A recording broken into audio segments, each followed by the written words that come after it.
Og við tökum hol númer 7, þar koma 2 hross. Það er hún Dögg frá Bakkarstöðum og Glófaxi frá Kópavogi. Og í salinn, fremra hrossið er Glófaxi frá Kópavogi. Og knappi hans er Hafþór Hreiðar Birgisson. Hann er leirljósa lit, 10 vetra gamall.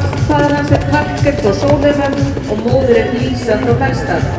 Glófaxi er í verklasa B og hann er sagt að hann sé klárastur með töltin, hentar flestum en þó ekki byrjendum.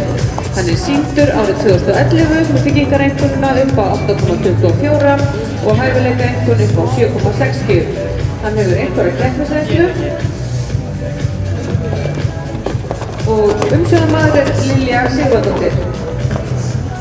The Palomino horse is Glófaxi from Kópavogi. That's a 10-year-old gelding, son of Parker from Sólheimum and Lisa from Melstað. The rider is Hafþór Birgisson.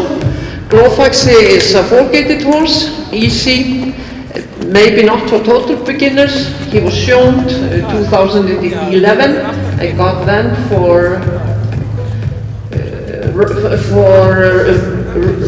rideability is 7.60, and he has competed in some lighter sport classes.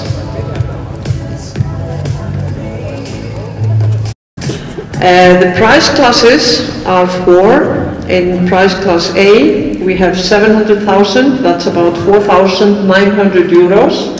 In prize class B it's 700,000 up to 1,500,000, and there we have up to 10,500 euros.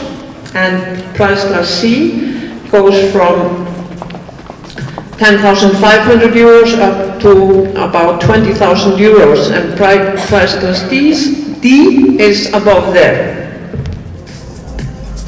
Já, og verðklassana má sjá í skránni, það er A, B, C og D, og sem stendur eru